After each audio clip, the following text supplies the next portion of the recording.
Hey guys, Bradley here with True Outdoors, and today me and my buddy Landon from Gills and Hills Outdoors are doing the biggest ultimate turkey decoy review and comparison.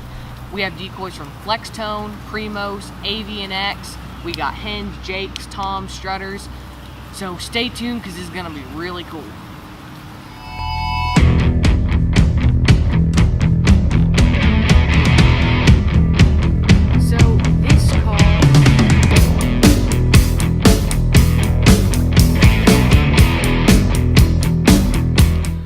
Alright guys, so I was going to do this commentary and talk about each of the decoys individually outside when we had all of them, but it started raining, so I decided to go ahead and do it inside. So let's start out with the first clip, which is the AvianX LCD hens. We had a lookout and a feeder hen, and these are incredible decoys. I mean, the amount of detail is just astounding. Even the plastic legs, I've not seen any other decoys at that price that have those legs. It's just a very, very nice, well-made decoy. One other thing that none of the other decoys do is the Avian-X's are somewhat deflatable. When you squish them to put them in your bag, you can, they have a small little hole where you can inflate them. And it also has a little excess hole so that they don't get overinflated or anything. And that's just the way they pack down. Unfortunately, this isn't really a convenience. It's more of a hassle because when you collapse the decoys, you have to inflate them again. And from Landon, he owns them and he's hunted with them. He says that this is a great big pain because while you're in the field, you have to blow them up and it takes a lot of air and time. So that's kind of a drawback. So you would end up taking them fully non-deflated. You take them non-deflated in the field, which destroys the point of them being portable. Other than that, these are phenomenal decoys. Alright, on to the next clip is the Flextone Thunder Chick, I think is what it's called. Flextone just came out with this line of decoys last year. Flextone decoys used to be pretty low on the charts, but these decoys really put them up higher. These probably might be one of my favorite decoys because unlike the Avian-X, they don't have the same caliber of detail. They're just barely, there's a couple minor things that just don't look quite as good. Otherwise, they're almost identical. I think the heads are a little too dark on the Flextone decoys. One thing I wanted to mention is the stake system. It stays on, but it like folds up into the decoy. It's really neat. It's not the best because it tends to slide around a little, and when you pull the decoy up you gotta pull the stake, but otherwise it's a great decoy. The detail, like I said, isn't quite at the level as the Avian-X, but it's just a great decoy at a great price. Alright, on the final comparison on the hens, we have the Gobstopper Hen. Now, disclaimer, first thing I want to say is I've painted this thing. Not a lot. I painted it some, mostly on the head. I painted a lot of the head. I'll try to get a picture of it, of what it looks like originally up real quick. But anyway, the Gobstopper, it's tough because compared to these decoys, the detail and the looks is just not there. The detail on the body just isn't quite there. The head doesn't look bad, but it's just not.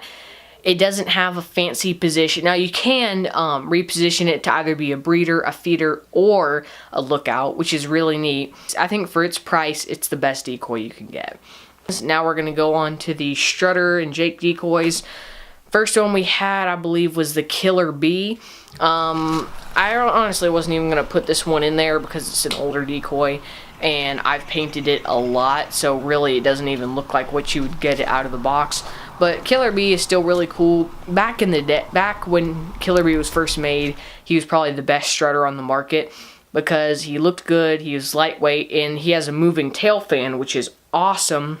It just totally changes the game for hung up toms. It is a fantastic decoy for that. On detail and realism, paint job isn't that great. Body position is okay. It's a good decoy. Next was the Gobstopper Jake. I put him in here because it's Primos' newest Jake decoy, so I decided to go ahead and put him in there because I had it available. Now, this is a super realistic position because I have seen turkeys in this particular position, which makes it look really good.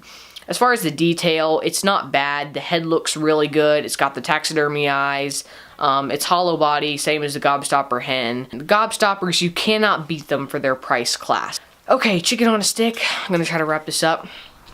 Chicken on a stick. Great low price shredder. If you just want to get a shredder and nothing else, it is the decoy to go for. It's about $30 to $35 on Amazon. I think it's about $40 at Bass Pro. And it works really good for a fanning decoy. If you need a shredder now and have a small budget, it is the go-to shredder. Next up, probably my personal favorite, is the Flextone Thunder Creeper. Honestly, I probably wouldn't consider buying anything else from Flextone. I just don't really care for their company much, but they are slaying the decoy market. This is their newest shredder. It kind of takes the torch from the Thunder Shredder, I think what it was called. It was like a pancaked tom, which is good because it's lightweight and looks easy to beat up on, but the old tom shredder just didn't look very good. This one, on the other hand, is really neat. I think they made it a little bit too small, especially the head. They made the head tiny. It just looks a little too small for my taste. It just doesn't look totally real. Final decoy in the comparison is the AvianX LCD Shredder.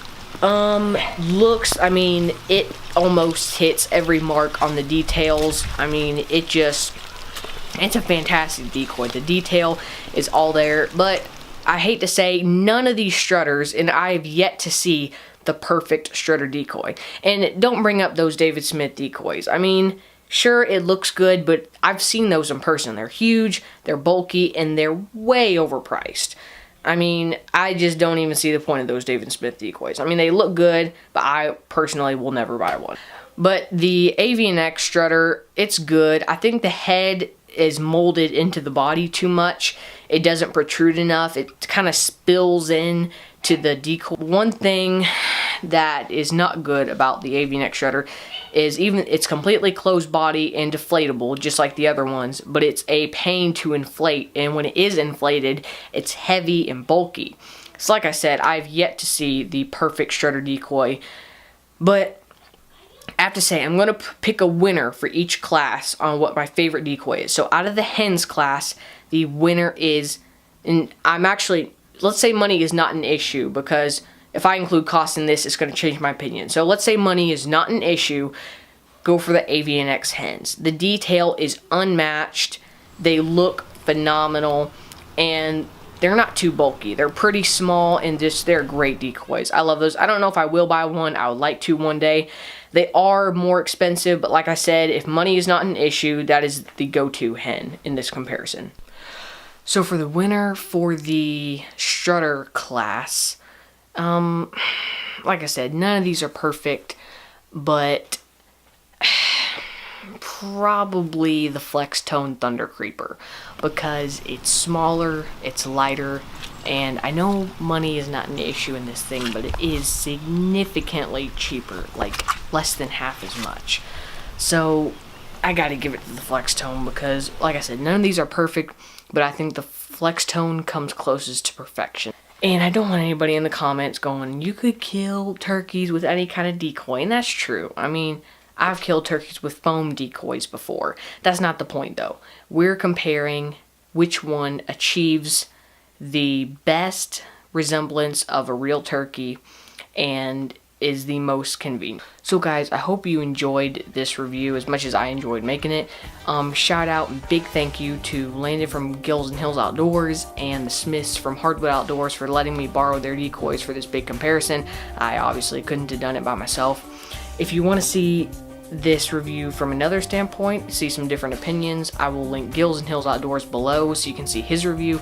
So thank you so much for watching. Be sure to comment with your thoughts and which decoy you like the best, which one you might consider buying, or which one you already have. So thanks for watching, God bless, and I'll see you guys in the next video.